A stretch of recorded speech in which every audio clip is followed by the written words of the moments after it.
Hey, it's Kyle here, and today I will be reviewing Sherlock Holmes, The Complete Novels and Stories, Volume 1 by Arthur Conan Doyle.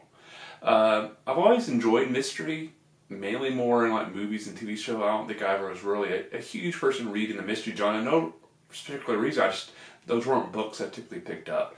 But in recent years I've been trying to fill gaps in my reading history, especially some well-known authors I just had never read before.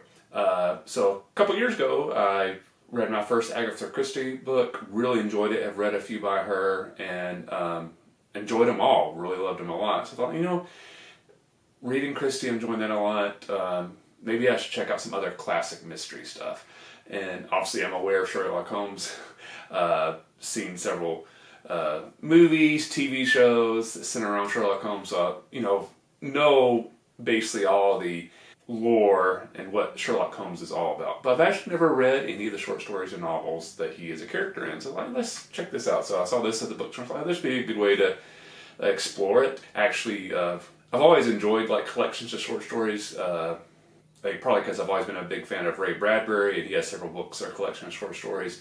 But they also make for quick reading because it's very easy, like, oh, let me just knock out this one short story that's 30-40 pages, where if you read a novel sometimes, if you're tired, you're having a hard time, you might be like, do I really want to read this next chapter? Maybe I'll just read a couple pages. But when you read a short story, let's just read this one short story, and before you know it, you're able to knock out a collection of short stories very quickly, like more quickly than sometimes you would a standalone book. So this might be a fun way to kind of explore Sherlock Holmes. I don't know if I'll enjoy the short stories more or the novels more, so I'll get a little bit of taste of everything. And I'm really glad I did. I enjoyed this a lot. Not every story was my thing. There were a few that, I don't know if I found any boring, but a few there was like, I could have done without that one. Or, it's frustrating regardless if it's a TV show, movie, book, short story with a mystery. If you start it and very quickly you figure out the mystery on your own, but then you have to read out the story and you're like, I already know what's going to happen. There were a couple short stories where I felt like within a page or two, like, is the answer going to be X? And then you go, oh yeah, I think it is. You get to the end, it's like, it's still X. And you're like, all right, I feel good for guessing it so quickly. But part of the thrill of reading a mystery is kind of being surprised by what's happening. So those couple that I figured out kind of quickly weren't quite as enjoyable because of that. But that was not the case for the vast majority of these.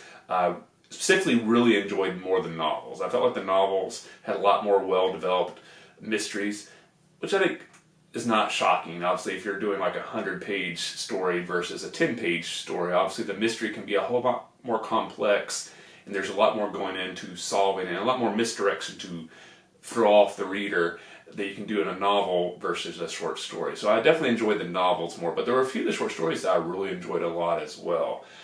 So first off, I'd say, like, if you like mystery, regardless of whatever way you consume it, be it a TV show, movie, podcast, I think true crime, all that type of stuff, and you've never read Sherlock Holmes, or if you're like me and you've seen TV shows or movies that Sherlock Holmes is a character in, and you've enjoyed that, you'll definitely, and I enjoyed this as well. I think one thing reading these stories definitely confirmed to me is the shows and movies I've watched stay pretty true to what Sherlock Holmes is as a character. There's not any basically radical difference where you feel like, well, that character I saw on that TV show, that doesn't feel like anything that's in this book. Now, obviously, there's some small changes there and there, but you're still getting the overall scope of what the character was in the original stories versus what they've been translated into in various TV shows, movies, etc. Now, one thing I'll say, obviously these were written now well over 100 years ago. There's some of the things that are brought in the stories that maybe are not the most political correct. Definitely a few elements, that's very racist, or how women are viewed in some of these stories. That's not ideal. But you just have to kind of keep in mind the time period it was written when that was just like seen as standard. In some cases, the things that we view now as racist at this time might have been viewed as somewhat progressive on those subjects. But so there's a few things just when you're reading that, like, come across, that's slightly shocking. I'm not sure if I like that. Being like, yeah, but it was written this long ago. All right, let's just ignore that and go on with the story. But like I said, really love this. I wanted to kind of name a few of my favorites. When we look at the the little listing of the story, so I can get, in regard to the novels, A Study in Scarlet, which at least in this one was the first one I read, loved it a lot. The Sign of Four, really great. Not surprisingly, because I think it's the one title that most people are probably familiar with, even if they've never read it, is the Hounds of Bakersfield. I'm pretty sure at some point, either in high school and college, I might have read excerpts from the Hounds of Bakersfield, but I've never, at least I cannot remember ever reading a complete Sherlock Holmes short story or novel before. But I might have read an excerpt of that at some point in my life, but I'm not sure. But I really enjoyed that a lot.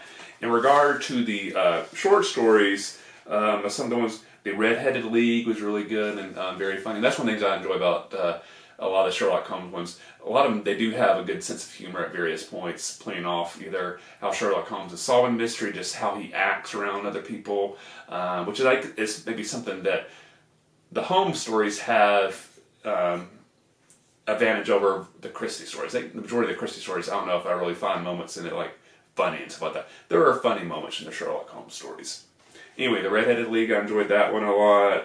The Naval Treaty was really good. The Greek Interpreter, I enjoyed that one a lot. The Crooked Man was a good one. There were a lot of ones I enjoyed a lot. Like I said, there were some other ones that's like, I'm not the biggest fan of.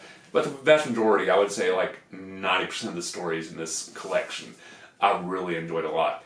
And obviously this is volume 1, which I finished like, I definitely want to read volume 2 at some point and read more of the Sherlock Holmes stuff. So overall, definitely reading this has got me still very interested in exploring more of the mystery genres, especially the classic mystery stories. But let me know in the comment section below. Are there any classic mystery stories you think I should check out? Or any modern mystery authors that you should think I should check out as well? Because, again, that's not really a genre I read a whole lot of with contemporary authors either as well. So let me know. Is there anything I should check out? And specifically in regard to Sherlock Holmes, what is your favorite Sherlock Holmes story? Let me know in the comment section below. If you enjoyed this review, please hit the like button. If you have yet, please subscribe to the channel. I really appreciate support. Thanks for watching. I'll see you next time. Happy reading.